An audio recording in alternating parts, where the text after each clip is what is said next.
tasse de l'eau. Eh ben alors, il veut pas vous saluer? Si. Allez, venez saluer. Allez, saluez-vous. C'est moi. Allez. Non, mais c'est parce qu'on m'a dit qu'il fallait partir tout de suite. Vous n'êtes pas fâché. On est Moi, je suis rassurés. passé par le bon endroit. Ça m'a perturbé, tiens. Bonsoir Jean-Luc Mélenchon. Bonsoir. Laurent, carte d'identité. Monsieur Mélenchon, Vous avez ressorti cette photo. Vous êtes terrible. Hein. C'est Bon, quoi, ça? allez-y. non, on l'a pas ressorti. Vous l'aimez pas? Non. Bon. Écoutez, on essaiera de. Si vous ne l'aimez pas, on essaiera d'arranger les choses. Je ne la crois pas prochaine que vous fois. le feriez parce que c'était convenu qu'on le ferait. Allez, passons à la suite. Bon, vous avez 70 ans, vous êtes le candidat de l'Union populaire, Ouais. vous êtes professeur de français, vous avez un enfant. Oui, j'ai Et fait c'est plein votre. de choses. Ah, vous dites d'ailleurs dans vos clips de campagne, vous avez voyagé sur tous les continents et vous avez fait beaucoup de choses. Oui. Allez, on enlève la photo. François Mitterrand, que vous admirez, il dirait quoi de cette campagne, Jean-Luc Mélenchon? Je ne sais rien, j'ai pas de communication avec les forces de l'esprit. Non, mais à votre avis, avec le connaissant, qu'elle est sans enjeu, qu'elle est pas très intéressante, ou il dirait comme vous qu'elle est passionnante? Il me dirait, n'oublie pas ton camp. Demain, c'est la fin de la trêve hivernale. Des milliers de gens vont se retrouver à la rue. Restez fidèles, marchez votre chemin avec les vôtres. Reconnaissez-vous une erreur que vous avez faite dans cette campagne? Une seule, ça serait trop beau. J'ai dû en faire. Bon, j'ai pas réussi à imposer un thème qui m'était cher. Bon, je suis pas arrivé. Lequel? Je voulais qu'on parle de la question de l'eau parce que je pense que c'est le grand sujet qui arrive devant nous. Et que, bon, comme d'habitude, certains grands sujets, ils sont mis de côté, soit parce qu'ils font peur. Bon, quand il y a un défi, que voulez-vous, vous faites avec. C'est pas forcément pour en avoir peur. Alors, je crois que j'aurais aimé qu'on parle de ça. Et puis, voilà, je suis pas non plus arrivé à vraiment imposer le débat sur la pauvreté et ses causes dans le pays. Voilà, il y a 9 millions de pauvres, je ne le supporte pas, j'imagine que vous non plus. Aucun Français ne supporte ça, donc il faut y remédier. Et je ne sais pas combien d'autres thèmes, j'aimerais vous dire que j'aurais aimé qu'on traite de l'espace, de ceci, de cela, mais que voulez-vous? Vous appuyez sur un bouton et vous avez la guerre d'Ukraine du matin au soir. Avant, c'était le Covid du matin au soir. La campagne a été un peu écartée. Vous allez pouvoir aborder vos deux thèmes que vous avez choisis Ouais, avec pour ce Carole soir. Gessler, ce soir. Hormis vous, qui a fait une bonne campagne, qui a fait la meilleure campagne, hormis vous? Je m'en fous, écoutez, c'est votre Oh. boulot, c'est à vous de faire les commentaires. Mais on n'est pas nombrilistes comme vous, on passe pas notre vie à Mais se regarder. il- On regarde ce qu'on a à faire. Moi, j'ai une tâche, et je l'ai accomplie, qui était de faire en sorte qu'il y ait la possibilité qu'il y ait quelqu'un de ma famille idéologique, de quelqu'un qui refuse le monde comme il est, qui veut affronter en changeant la règle du jeu de la société, le changement climatique, la détresse, la pauvreté, avec une immense ambition, parler au monde, parce que je crois que les Français sont comme ça. Le reste, franchement, Et là, vous pensez qui que a vous fait êtes- mieux, qui a deux plumes, qui en Vous- a une. Vous pensez que vous y êtes donc arrivé à ça, à poser ça? Ah bien, vous m'avez demandé ce qui a été raté, alors je vous en ai parlé, mais demandez-moi ce qui est réussi.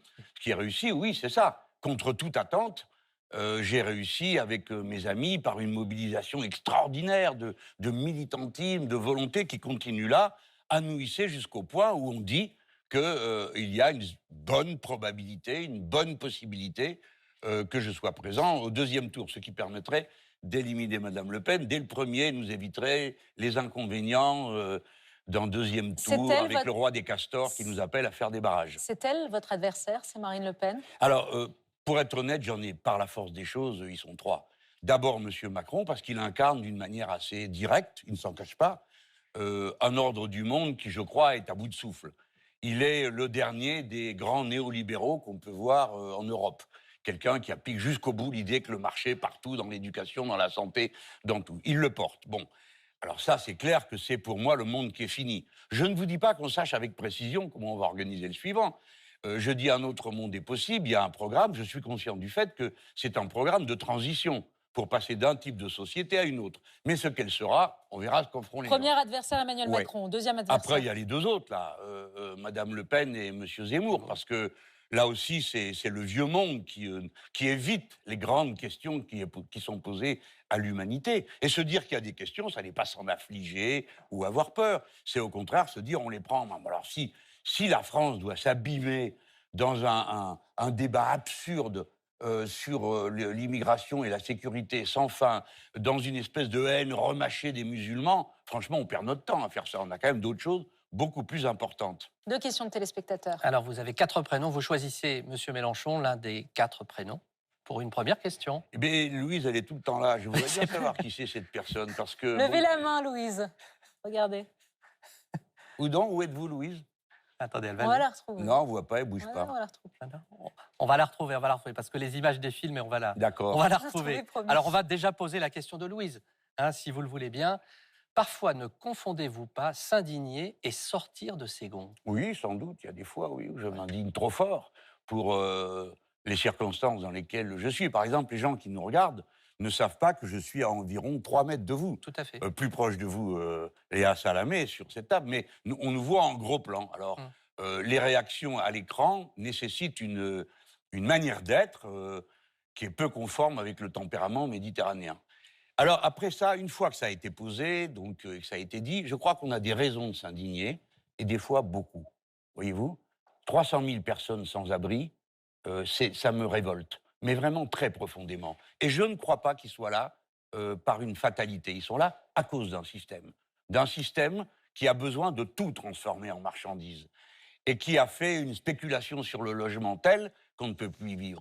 Je pense que lorsque je vois 8 millions de personnes à l'aide alimentaire, oui, j'ai les abeilles. Parce qu'ils ne mangent pas à leur faim. Des gosses ne mangent pas à leur faim. 12 millions de personnes qui ont eu froid cet hiver parce qu'ils ne pouvaient pas se chauffer, oui, j'en veux beaucoup à ceux qui ont organisé un tel monde. Et puis. Donc, franchement, si vous avez besoin de gens qui ne s'indignent pas, ils ne sortent jamais de leur gonds, ben choisissez, c'est pas moi. Moi, je garde intacte ma capacité de m'indigner et des fois au risque de sortir de mes gonds. Mais il y en a d'autres qui risquent de s'endormir à la tâche. On a vu ça. Mais certes, mais comment vous rassurez ceux qui sont parfois inquiets en se disant Jean-Luc Mélenchon, il y en a... Stop, je m'en fous, c'est pas mon sujet. Non, mais dire que vous serez un président rassembleur et apaisé et apaisant, et pas uniquement dans la menace ou dans l'invective. Oui, mais ça, c'est la caricature pour les esprits simples. On a fait ce personnage de moi, je suis un être rationnel, j'ai 70 ans, j'ai vécu, et je vois bien que ce pays est en train de partir dans le mur, et comment on doit s'y prendre pour calmer le jeu, etc. Enfin, pour l'instant, c'est pas moi qui excite le peuple français contre les musulmans, hein, c'est pas moi qui ai fait ça. C'est pas moi qui pousse les gens à aller au bout parce qu'ils n'en peuvent plus de misère, de galère. Bon, non, moi je suis là plutôt pour comment on va organiser tout ça. Alors je parle fort, et alors bon, vous ne me changerez pas. Et je n'ai pas l'intention de changer. Je veux garder intacte une manière d'être, de communiquer avec la société. Chacun a son tempérament. Ne jugez pas les gens sur les apparences. Moi, je ne vous juge pas sur les apparences. Non. Je vous aime bien. Pourtant, il n'y a rien qui y pousse. Je vous avais dit, Madame Salamé. Je vous la laisse, celle-là. On va passer donc à la question suivante. Non, mais si vous me le permettez. Madame Salamé, parce que je lui avais promis que si elle posait des questions trop tranchées, je lui rendrais la monnaie. Eh bien voilà. C'était extrêmement tranché. On est donc servi. Alors choisissez, Monsieur Mélenchon, entre Yves Audrey et Ludo, s'il vous plaît. Encore un prénom? Allez, encore un prénom. Bon, alors, tout à l'heure, c'était une fille, on va prendre un des deux gars. Yves tient à la mémoire d'un de mes vieux potes qui est mort. Comment comptez-vous résorber la dette actuelle? Alors, ça, c'est sans doute ce qu'il y a le plus facile à faire. Pour 2 raisons. Il y aura 2 fronts. Premier front, nous irons voir le banquier central européen et les autres chefs de gouvernement européens. Je vous indique que si je suis élu, je remplace M. Macron à la tête de l'Union européenne. Pour quelques jours? Non, pour 6 mois. Pour 6 mois, la moitié du temps, jusqu'au mois de juillet. D'accord? Donc je serai là et je pourrai donc faire des propositions immédiates, comme par exemple celle de dire, pardon, je vais vous répondre, hein, mais je vais commencer par leur dire, écoutez, vous avez inventé un prix de gros de l'électricité qui est nul comme c'est pas possible, mais je vous propose d'inventer un prix de gros de l'essence.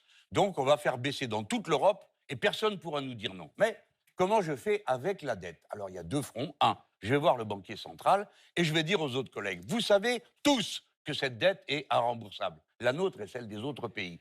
Est-ce qu'on discute sérieusement de la manière de tourner la page sans voler personne? C'est-à-dire d'annuler la partie de la dette qui est dans les caisses de la Banque centrale européenne. Non, on ne volera personne avec ça. Primo, ça c'est une discussion. Deuxième discussion, organiser un circuit économique vertueux. Il y a 2 manières d'arrêter la dette au moins. 1, on coupe dans les dépenses et on croise les doigts pour que montent les recettes. 2, on dépense dans des conditions telles qu'on remet en route la machine économique. Mon plan prévoit 250 milliards de sorties et aboutit à 267 milliards de rentrées. Jean-Luc Mélenchon, je regarde le chrono, il vous reste 50 secondes. Vous allez pouvoir plus largement parler de votre programme et de ce que vous ferez. On m'a posé la face... question. Oui, Vous avez certes. Mais répondu. j'ai encore 2 petites questions à vous poser. 50 Oui, secondes, ça m'ennuierait de ne pas vous les poser. Si vous deviez emporter 2 livres à l'Élysée, lesquels? 2, mais vous vous rendez compte, Eh ben, s'adresser à un choisissez, gars faut qui vit dans les choisir. livres et qui n'arrive Ben, pas. c'est Surtout pour que ça dans que je votre vous pose la clip, c'est votre question. bibliothèque. Écoutez, que vous celui- Gouverner, c'est choisir, Jean-Luc Mélenchon. Non, mais c'est déjà celui que je suis en train de lire. Au moins pour le terminer. La biographie des Gracques, c'est une histoire de fou, c'est une bataille politique à la romantique. Et l'autre, j'emmènerai mon livre de chevet, qui est Vendredi ou les larmes du Pacifique de Tournier. De Bien Tournier. sûr, parce que c'est le roman qui parle à chaque personne, à chaque humain. Un président sans permis de conduire peut-il conduire le pays? Vous n'avez pas le permis. Ben, le pays n'est pas une voiture. Par conséquent, oui, je pense, le conduire, tout ça, c'est des grands mots.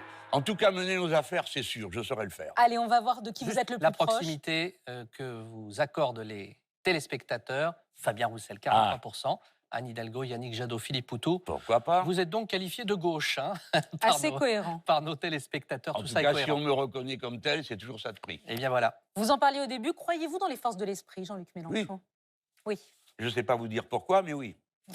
Merci Jean-Luc Mélenchon. Vous étiez Merci. le dernier à passer dans cette première partie d'Élysée 2022.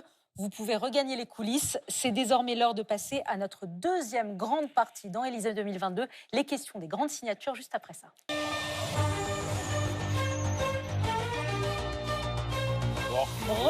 Oui, on vous fait sortir, on vous fait rentrer, mais voilà. Et par les portes différentes. Ainsi C'est va la marrant. vie.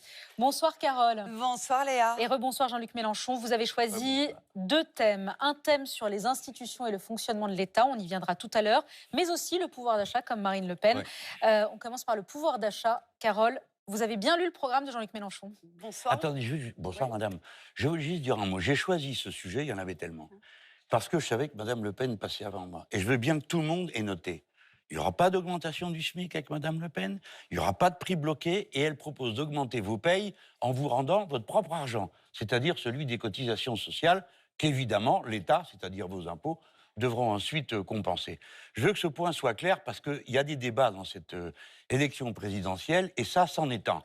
Le pouvoir d'achat et avec quoi on augmente le salaire des gens? Avec leur propre argent ou avec le partage de la richesse? Parlons de vous. Alors, on va parler de votre programme. Moi, je voudrais qu'on revienne sur... Vous avez beaucoup de mesures pour redonner du pouvoir d'achat aux Français. Ouais. Je voudrais qu'on s'arrête sur une pour bien comprendre votre logique et la faisabilité de cette mesure. Vous décidez de bloquer le carburant à 1,40 € le Oui. litre.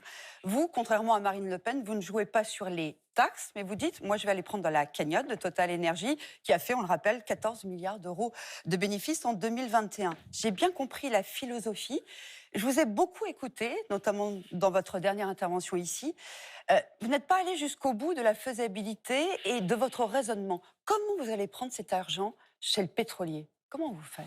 Non, c'est comment le pétrolier va faire pour me dire non, la bonne question. Bah, Parce il va que- falloir le convaincre ou le forcer. Ah non, le forcer. Non. Alors, comment Mais à vous moins faites que le pétrolier décide, ça peut exister, Mhm. qu'il y a un pétrolier qui dise, moi, un marché de 67 millions de personnes, ça ne m'intéresse pas. Eh bien, on en trouvera un autre. Donc vous allez voir Shell, BP, la grande distribution J'irai qui voir le représente, diable s'il faut. qui représente Oui. 50% de la distribution de carburant en France. Vous allez les voir et leur dire, c'est ça, vous n'avez plus d'essence et de distribution en France? Non, j'essaye de comprendre. Je la ne crois pas logique. que ça se passera comme ça, voyez-vous. Il y a un prix bloqué. Il y a un article du Code du commerce qui permet de faire ça. Il n'y a pas besoin de voter de loi. Mhm. Donc, si je suis élu, le lendemain, je bloquerai les prix. Ceux de l'essence et quelques autres. J'ai commencé par dire tout à l'heure, si vous voulez bien vous en souvenir, que je proposerais qu'on fasse la manœuvre à niveau européen. Et je pose la question, puisque M. Macron est le président de l'Europe, pourquoi ne l'a-t-il pas proposé? Vu qu'il y a un prix de gros pour l'électricité, qui est absurde pour nous Français, puisqu'il nous oblige à payer plus cher l'électricité que celle que nous produisons nous-mêmes. Bien. Donc, puisqu'il est président, il pourrait proposer un prix unique de l'essence. Expliquez-moi voir quel est le producteur de pétrole qui va dire, moi, je ne parle pas aux Européens parce qu'ils ne veulent pas me payer assez. Mais il va falloir Le s'entendre prix- avec les Européens, avec Mais les 27. bien sûr, comme président de l'Union européenne, puisqu'on aura changé de président en cours de route et que c'est moi, je ferai la proposition et nous verrons ce que ça donne. Je fais le pari que j'arriverai à convaincre des gens. Deuxième aspect, maintenant, venons sur le cas français. Mhm. Eh bien oui, les Français peuvent décider qu'ils bloquent les prix. Pourquoi j'ai dit 1,40? Parce que la première fois que je l'ai proposé, il était à 1,40.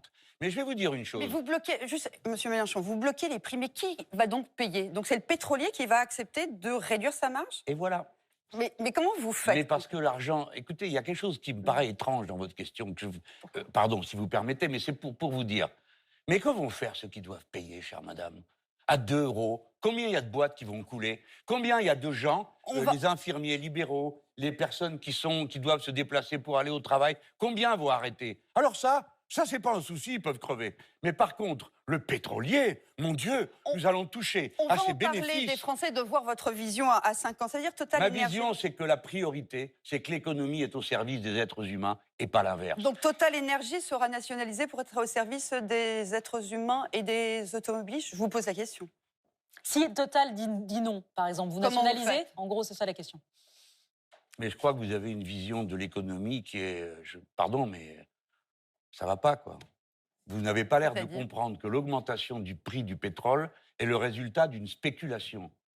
Il n'y a rien dans l'économie mondiale qui justifie une pareille envolée des prix. Pourquoi? Parce que les besoins étaient connus et qu'on ne faisait que redémarrer. Et que c'est une spéculation parce que les marchés du pétrole Oui. sont payés à terme. C'est C'est-à-dire vrai, mais qu'on vous passe- l'avez dit. Non, non, non. Si. On passe des commandes à 3 mois ou à 6 mois. Des gens ont délibérément décidé de faire monter les prix et se remplissent les poches. Nous sommes une grande nation. Nous ne sommes pas allés demander l'aumône aux pétroliers. Donc nous leur disons, nous Français, nous achetons du pétrole que nous pouvons revendre à 1,40 €. Qui nous en propose? Personne. Vous croyez réellement que ça va se produire? Vous croyez que le monde capitaliste n'existe que pour faire pâtir les gens? Non. Le pétrolier dira, ben moi, alors ça peut Carole. être un Saoudien, ça peut être un Qatari. Pourquoi? On a des liens avec eux, on peut discuter. Ça peut être un Vénézuélien, puisque Alors- les Américains sont partis chercher au Venezuela du pétrole. Alors, Pourquoi pas nous? Si vous le voulez bien, l'actuelle flambée des prix de l'énergie rappelle le premier choc pétrolier de 73. Le gouvernement de l'époque, vous vous en souvenez peut-être, il prenait la sobriété énergétique. On va revoir quelques archives de l'époque. Économisons l'essence, économisons l'électricité. Pour économiser, il faut rouler moins vite, 90 km/h sur route. Il faut limiter l'éclairage la nuit ou passer à l'heure d'été. Les années 70 se résument à un slogan. Vous verrez, en France, on n'a pas de pétrole, mais on a des idées. Alors, dans le nouveau monde de Jean-Luc Mélenchon, est-ce qu'on reprend les recettes d'il y a 50 ans? On baisse la vitesse, on éteint le chauffage. Est-ce que c'est à l'État d'imposer, de contraindre? Certains le disent aujourd'hui, le patron de la Creux, d'Engie, même Bruno Le Maire.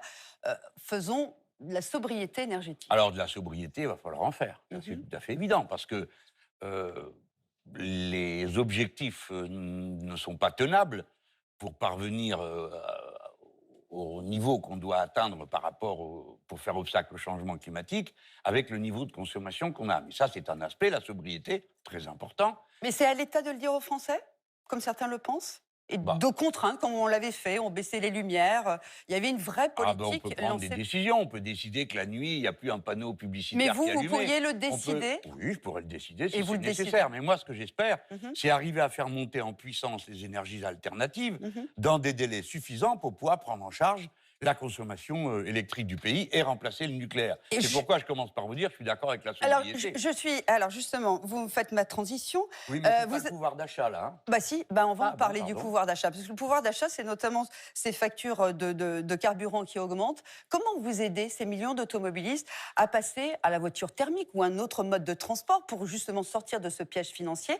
Est-ce que vous leur donnez de l'argent ou vous faites comme Emmanuel Macron qui donne une aide au leasing pour acheter une voiture électrique, par exemple, et les sortir du Sérieusement, diesel? vous pensez que c'est comme ça que la question se pose? Ah ben, moi, je sais pas. Ben, comment Vous vous ne savez les... pas, mais enfin, si Comment vous vous savez, accom- vous êtes journaliste, vous avez quand même une idée de comment on organise l'économie. Eh ben, je vous dis, Donc, comment vous la question du accompagnez ces pouvoir gens d'achat qui pour n'arrivent vous, pas? c'est de changer les voitures dans les 4, 5, 6 ans. Eh ben, Pardon, madame, Pour mais les gens attendez. qui ne peuvent pas s'en passer, Est-ce que, à votre- monsieur, c'est quand même très important Bien quand sûr. on habite loin des Bien centres sûr, urbains. bien sûr. Merci, apprenez-moi la vie. Mais écoutez-moi, Non, mais nous prendrons le temps qu'il faut.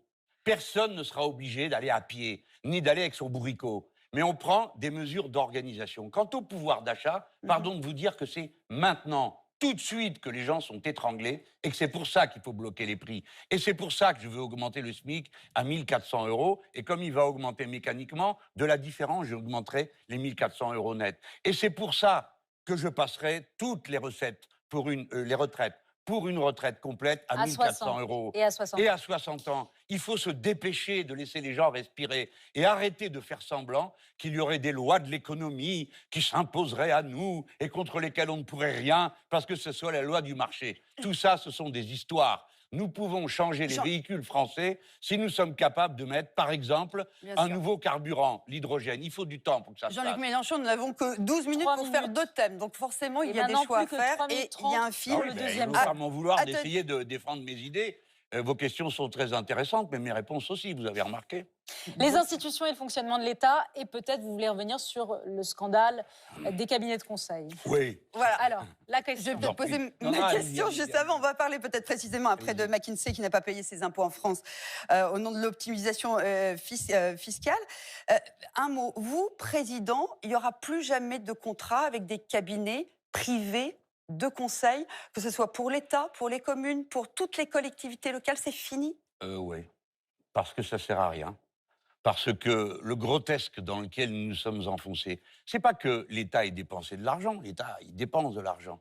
C'est qu'on est confié pour 500 000 euros à McKinsey de faire un projet sur ce que doit être le métier d'enseignant dans le futur. Mais moi, je croyais, et je pense, que ça, c'est une vision politique qui le commande. Je pense que les chercheurs en sciences sociales du CNRS, qui sont des fonctionnaires, que les hauts fonctionnaires de l'administration de l'éducation nationale, les syndicats ont à dire, et c'est au ministre de faire la synthèse. Pourquoi un cabinet privé? Jean-Luc Mélenchon, Justement. vous savez Alors, que... il y a un plan d'économie pour Bercy, ça coûte 300, le salaire de 360 personnes à Bercy. Vous trouvez Jean-Luc ça normal? Mélenchon, Oui. vous savez aussi que la moitié du milliard dépensé dans ces cabinets de conseil en 2021, c'était notamment pour du support informatique contre la cybersécurité, etc. Parce qu'on manque aussi de compétences dans notre administration. Ah bon? Vous pensez que Non, vous je pouvez... conteste. Alors, Oui. donc on a assez... Oui, oui. Non, mais le mépris de l'État a aussi atteint sa limite. Il est évident qu'il y a toutes sortes de services de l'État, on les a réduits à la portion congrue. Alors au moment où on leur demande un service, il n'y a plus personne. Quand on manque d'informaticiens, c'est une réalité. Il y en a Qu'est-ce 18 qui 000 nous dans la empêche fonction, d'en embaucher? Vous savez donc combien vous allez en embaucher. Oui, bien sûr. Comment vous les attirez dans la fonction Et publique il faut- alors qu'aujourd'hui, les informaticiens, ils vont à Pôle emploi, ils ont 10 offres d'emploi du privé qui vont les payer 2 à 3 fois plus que dans le public. Voilà. Eh bien donc, on va recruter davantage d'informaticiens parce qu'on va en former davantage. Arrêtez de croire que tout est perdu, que l'État est un... Non mais Ah laissez-moi... non, non, non, moi, Non, mais moi, alors, je vous laissez-moi- pose juste la Oui, question, oui, j'ai comment on compris, vous remet de posez la la question et ressource vous n'attendez pas ma de l'État. réponse. Mais écoutez-moi, ceci est un scandale. L'État paye pour se démembrer.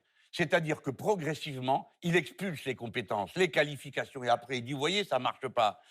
Il mélange le privé et le public d'une manière qui est insupportable. Donc le pantouflage avec pantouflage vous. des hauts fonctionnaires, Alors, c'est terminé. Il faut juste redire ce que c'est le pantouflage. C'est passer de la fonction publique au secteur privé. Donc ça, pour vous, c'est fini. Oui, et c'est pas tout, si vous me laissez développer une Alors, idée. vous développez parce qu'il vous reste 40 secondes, alors Ah allez-y. ouais, Mais non, ça va c'est comme vite. ça.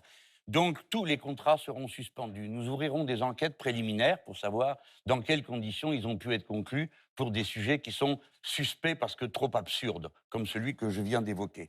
Ensuite, il sera interdit de substituer à l'État une enquête quand il est capable de le faire lui-même. Ensuite, nous prendrons les dispositions pour que le politique reprenne toute sa place et sa décision et la sanction du public. Et ensuite, et pour terminer, je publierai le résultat de cette enquête de fonctionnaires qui montre que tous les ans, 140 milliards, qui représentent 7% du PIB de ce pays, 140 milliards d'argent public de l'État, des collectivités locales, sont délégués à des cabinets de toutes sortes, substitués à des organes qui gèrent à la place de l'État. Ça ne peut plus durer. Moi, L'enquête j'aime du- l'État parce qu'il est l'outil efficace, notamment, on ne l'a pas dit, pour faire la planification écologique, puisqu'il Mais paraît là, que vous le maintenant, dites. tout le monde est d'accord avec moi pour la faire. Là, vous le dites. Le gong a retenti. Oui, Une j'ai question de entendu. téléspectateurs et puis le quiz. On Rapidement, a merci, simplement Cara. évalué, parce qu'on en a beaucoup parlé du blocage des prix, 92% de nos téléspectateurs sont favorables à ce que l'État impose un blocage des prix sur les denrées de base. Le quiz rapidement, si vous le voulez bien, comme avec Marine Le Pen. Oui, non.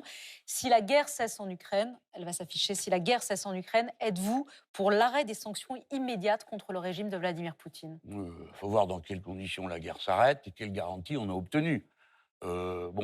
C'est pas du jour au lendemain qu'on va tourner la page d'une invasion et des crimes qui ont été commis. Donc, avec la Russie, bien sûr, il faudra parler. Avec M. Poutine, c'est notre paire de manches. Donc on répond quoi? Non, plutôt? On ne lève pas Si les la sanctions. guerre, êtes-vous pour l'arrêt des sanctions contre le régime de Vladimir Poutine? Non, c'est trop binaire, votre affaire.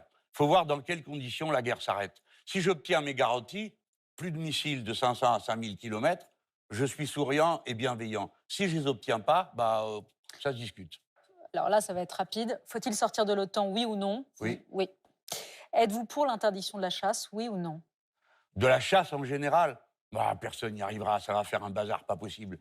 Mais je suis pour qu'il y ait des jours d'interdiction de la chasse, les vacances scolaires et les week-ends. On a même déposé une proposition de loi, nous, les premiers. Deuxio, il y a des chasses qui sont bons. Je demande que les gens réfléchissent, quoi. La chasse à la glu, en quoi c'est une chasse? Et puis la chasse à courre, c'est pareil, peut-être que c'est un autre temps. Donc tout ça mériterait qu'on arrête. Merci. Et puis après, on y va comme il faut pour convaincre.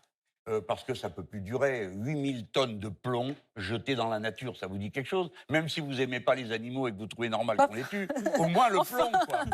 Non, mais Merci, je vous inquiète pas, Léa. C'est pour Malia Salamé, c'est pour dire. Quand je dis Allez. vous, c'est à la cantonade, vous voyez? Oui, parce que j'aime beaucoup les animaux. Merci Jean-Luc Mélenchon, Je sais merci que vous Carole aimez les Guesler. animaux. Non, vous ne Merci, savez merci, pas. On madame. passe tout de suite à Nathalie Arthaud. Comment je ne le savais Mais pas? enfin, qu'est-ce que vous en savez? Je le sais. Ok, merci. On passe tout de suite à Nathalie Arthaud. Je suis sous surveillance. La candidate de lutte ouvrière. Et là maintenant, je dois revenir par Pour où? l'interroger, vous sortez par là.